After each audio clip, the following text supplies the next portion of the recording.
at the Radisson Hotel in Green Bay. This is Locker Room with Local 5 Sports Director Bert Griffin. What started as a dominant December brought the Gridiron Grinch to Green Bay. Now it's win 3 in a row and hope for some holiday cheer to play for the playoffs in the new year. Get ready for another edition of Locker Room. Good evening and welcome to another edition of Locker Room right here inside the Cedar and Sage restaurant at the Radisson Hotel and Conference Center. Well, the Packers have proven that they can play with anyone in the NFL, but now they have little to no room for error with 3 games to go. Here to talk about that and everything in the green and gold, former Super Bowl champ with the Pack, Jarrett Bush, everyone. What's up, buddy? What's up, man? Let's get to it. It felt like just a couple weeks ago, 3-game winning streak, Jordan Love should be given a new contract extension, and we're going to make it to they are going to make it to the playoffs. But 2 games against teams with losing records where you thought you should have won both. And what was your gut reaction after watching them lose to Tampa Bay on Sunday? Well, I think it's a team that's incomplete. You know, Bert, I think we've seen that over the course of the season. They're a struggling team. They're trying to find who they are, what they are, and who can do what. Jaden Reed has been an emerging star. I try to keep the positives in the forefront. Right. We know that Jordan Love is going to be the franchise quarterback. However, I definitely got to input that the rushing game has to continue to produce, as well as the defense. It lacks consistency and just being a dominant front. Yeah. You know, and stopping teams that are frankly mediocre. Well, they took a gamble early. They marched right down the field. Aaron Jones chewing up yards. 4th and 2. They go for it, don't get it. But then Kingsley and Egbari, big sack, strip, and fumble recovery. Huge. Then Tucker Kraft with the little tight end screen, which I don't think I've seen ever that close to the goal line. But great call. We'll explain that in a moment. But back and forth in the first half, 13-10. You thought you had a slugfest on your hands. Yeah, and you saw it. At the same time, I feel like we really got gashed on defensively. Yes. And I really feel that the defensive coordinator has to be able to put some of the players in some of the better positions. At the same time, the players got to be held accountable in their man coverage. My theme for this week was that they're too conservative, too early, too aggressive, too late. And so the reason for that is, Bert, I feel like in that 4-man rush, we really don't have much pressure. They're ranked 31st in the pass rush. As a defensive secondary guy, we're holding on for dear life, and they're back there having breakfast, lunch, and dinner. Look, Baker Mayfield has bounced around the league, but he still showed that he's got some talent. I mean, you don't walk into Lambeau Field and end up with a perfect quarterback rating, 4 touchdowns and almost 400 yards if you don't know how to play football. That said, look, they had a chance again late, but just could not get the stops when they needed to. Right. And so just going back to it, Bert, when you rank 31st in the rush, that means you're only rushing 4. That means that means we have 5 offensive linemen. We know that we have 1 extra guy to protect that 4th guy. That means I have plenty of time to sit back in the pocket, read the defense, and just pick you apart and just dissect you surgically. And it's really hard as a secondary guy to sit back there and knowing that the quarterback is going to move around there as much as he wants. And I'm back here trying to read secondary reaction to the receiver. It's very difficult, Bert. All right, time now for our U.S. Cellular call of the game. You were on the money. The Packers had driven the length of the field after a turnover. Matt LaFleur digs into his playbook, pulls out the tight end screen. Jordan Love to Tucker Kraft. He barreled his way into the end zone with a couple nice blocks from his linemen. Jordan Love to Tucker Kraft for our U.S. Cellular call of the game. Fantastic. It was crafty, and I know that's a play on words, but those are the little things that we've seen, whether it was that double throwback screen earlier in the season for the touchdown down the seam, but that's part of Matt LaFleur's style. We need to see more consistency. Correct, and I feel like we got to get the pieces to be able to do it, especially it's the first drive. We march all the way down there, we get to the red zone, and we get stuffed. And so that's been the MO the whole season. So we got to change out who's blocking, or we got to change out the scheme. Well, we definitely got lucky tonight because one of those young stars who has had pretty darn good season and possibly his best game on Sunday will join us after the break. Outside linebacker, defensive end, Lucas Finesse. He is in the house, everybody.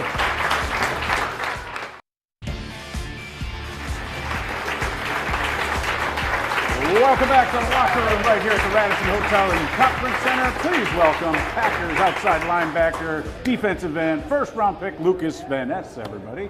How you doing, man? I'm good. Awesome. Which would you rather be referred to as, outside linebacker or defensive end? Because I know in the locker room, I know Matt LaFleur even had to address that issue with some reporters earlier this season. Let's go with edge. Edge. How about that? Straight up edge rusher. Right. All right. Versatility. You don't see me dropping back too much. Yeah, right. Well, you never know with this defense. Exactly. I can say that stuff. You A know little too soon. Look at though. Yeah. Look, you guys, you get to 6-6 after struggling a little bit. Start the year 2-1, lose 4, but then things start rolling. Now it's in a little bit of a lull, and your backs are literally against the wall, right? Yep. You know, I think these last couple ones have been tough for us. Just the mentality of this team from the beginning of the year. We've had the mentality that we've been underdogs and we're going to come out and give the best chance every single week to go out there and win games. And I think as a collective, especially the last couple of days, we felt that we haven't put our best effort out there. And obviously, again, our goal is to go out there and be prepared and play the best game possible on Sunday. I know just talking to the guys and the feeling in the room is we can't wait for these upcoming 3 weeks, and we know we want to get our back off that wall, get some breathing room, and get some wins here in these final 3 weeks and get a chance to get into the playoffs and get a run for the money. Yep. So, just being a former player, playing 9 years, being a Packer, what is it like walking into that tone of being a rookie, having some expectations as a first rounder, like, hey, we want you to come and make an impact right away? Yeah, I was actually talking about this the other day. When I went through the draft process, I didn't talk to Green Bay one time. Oh wow, really? So when I got the call on draft day and I heard Green Bay, I was taken by surprise, and it actually worked out pretty well. I did the draft in Wisconsin, so maybe that had something to do with it. Yeah. But just right away, I started looking into the history and the culture and the background of Green Bay, and from the minute I walked in the building, just seeing the names on the wall and just the fans and the culture and what they've established up there is just so extremely cool. And my first game walking out Lambeau out of that tunnel, it reminds me a lot almost of college ball. Mm-hmm. When I was coming out, a lot of people told me that the NFL is not the same, that the stadiums aren't going to be as fun, they won't be as loud, the fans aren't as into it, and you guys shocked me because as soon as I came out, the fans were yelling, they were into it. Lambeau's always bumping on Sunday, so it's a lot of fun. But as for the pressure, I've always just felt that if I go out there and prepare, when I put the time and the effort into it, I feel like the rest will take care of it. I feel like over the last few weeks, especially, the game's really been slowing down. I feel like I've had some opportunities to go out there and impact the game and do what I can.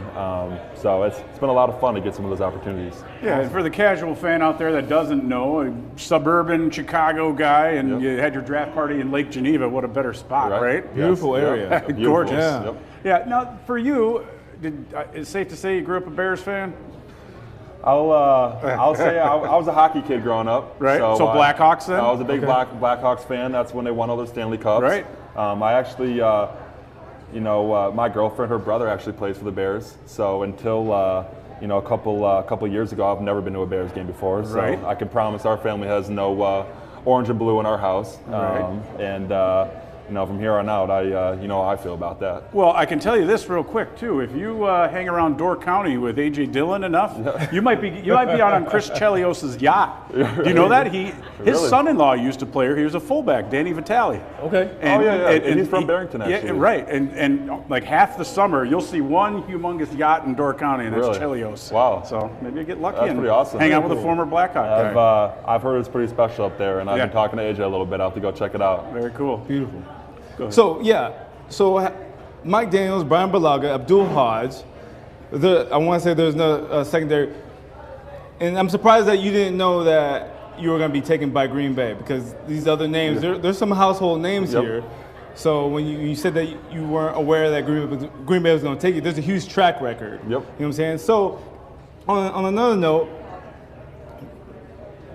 having that, they being first round, what is something that you want to accomplish? What is something that you foresee yourself? Because you have some really big shoes to fill, sir. You have Reggie White, Clay Matthews, Baza Biamila, who came out all edge rushers. Yep. What's it like to be a prophecy to fulfill some of those shoes and kind of fill those shoes of what they've done in the past? I think more than anything, it's just motivation. As I mentioned before, walking in the building every day, they have a Reggie White jersey up on the wall. That's a guy, going through this process that I felt I've tried to replicate my game after, just being a power rusher and going out there and dominating guys. But like you said, big shoes to fill. And I think those days when I go home and the body's not feeling too good, and I'd rather turn on a TV show. I think it's motivation to go and watch a little more film or do some rehab and throw on a Normatec, which is compression boots for those that you guys wouldn't know. But yeah, I just think that my dreams and goals I set very high for myself, and I have a mirror in my room, as everybody does, that I take a marker and I've written all my goals out, which I like to keep personal. Manifestation. Exactly, got to manifest and dream for the highest. But I really want to, do my best to be a cornerstone player, someone that, the rest of the guys can look up to and talk to. And, I just want to be able to go out there and make impact plays and change the game so we can go out there and win on Sunday. Did you watch the 30 for 30 with Reggie? I did. You did? Yep. He's just a little bit more than just an edge rusher. Right. That is for sure. All right, when we come back on Locker Room, we'll have plenty more with Lucas Van Ness. We'll have our keys to the game, plus time now for our Easy Tab fan cam as we go to break. You watch Locker Room, don't go anywhere.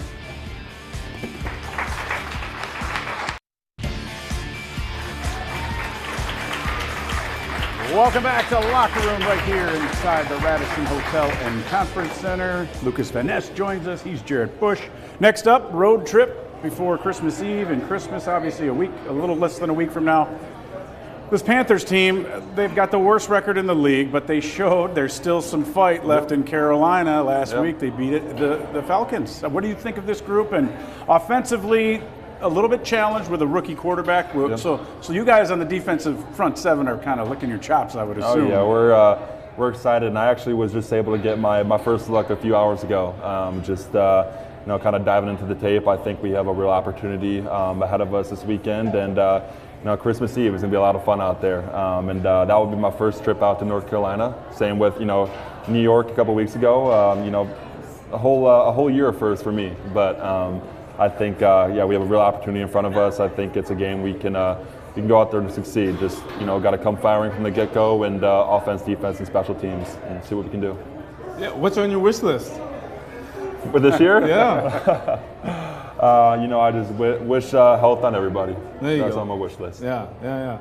And that's the key in football, too. Yeah. Not just everyone out there as the general public, but staying healthy is just as important as the X's and O's. Oh, yeah. And that's what I realized, the long season. In my college hat, I feel like this season should be over by now. But as they say, it's a 17-game season plus 3 preseason, and then however many postseason is. So especially this time of year, just trying to reframe my mind and stay motivated and remind myself we still got work to do, and we're really not halfway, but we still got a lot of football left. So it's been a change up for me. Well, every week on Locker Room, we go in the locker room. Time now for In the Zone with Cameron Ezer, presented by the Oneida Nation.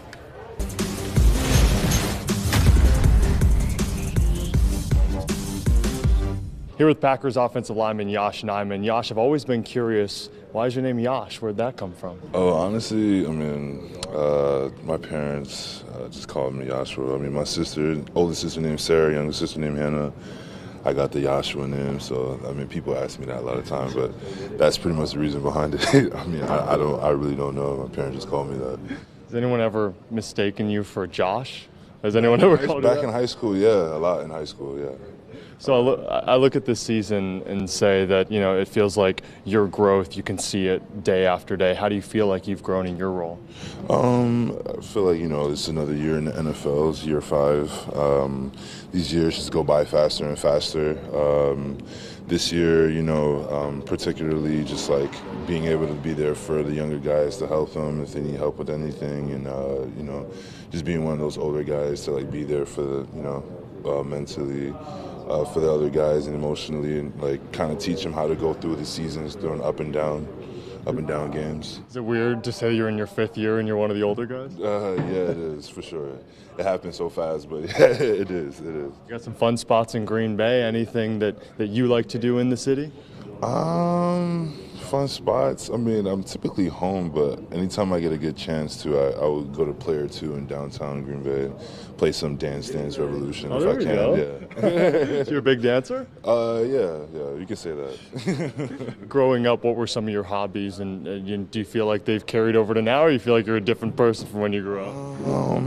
I would say the only hobby that I'm still, I'll still do now than I was a kid is probably like rewatching all of the old cartoons I did when I was a kid, the Batman Beyonds and the X-Men and all those. So yeah, I pretty much, all comics guy, you know what I'm saying? Still broadening my, knowledge of more comics, but yeah. Did you read the comics as well? Yeah, I did. Actually, back in middle school, I had a teacher that was just giving out random Marvel comic books, like just to her students because, she said like her kids didn't need it anymore and they were older. And I still have like 7 or 8 of them, like laminated now. Wow. And those came out, I think, in the 90s. But yeah, I held on to those. All right, thank you, fellas. A little bit of a luxury, kind of like on the D line. They've got 6, 7, 8 guys who can play, and everybody's rotating, and Yash is definitely one of those guys up front. So, all right, ready for our 1-minute drill? Let's do it. All right, best thing you bought with your money so far? Ooh, something for my girlfriend. Oh, look at him kissing up. All right, car you drive? A Ram. What is your go-to jam when you're cruising down the road? I like country. All right, biggest influence in your life? My father. And a favorite NFL player growing up? Ooh, that's a good one. There's quite a few of them. I know you guys are going to like this, but I was a big fan of Brian Urlacher. Brian Urlacher, dude, stud, Hall of Famer. Yep. Yeah. All right, if you could be one athlete in a different sport, what would that sport be? Be Chara in hockey. There you go. Las Vegas or the beach? The beach. Dogs or cats? Dogs. Golf or fishing? I'll say golf. Steak, fish, or chicken? Oh. Steak. And finally, for Lucas Van Ness, why the K instead of a C in Lucas? That's special. Special. Got to keep it original, Like the cereal, Special K, right? Right? You guys, you don't even know what that is. It's like old cornflakes or something like that. All right, when we come back, it's time to wrap up the show. We'll have our keys to the game and plenty more coming up after the break.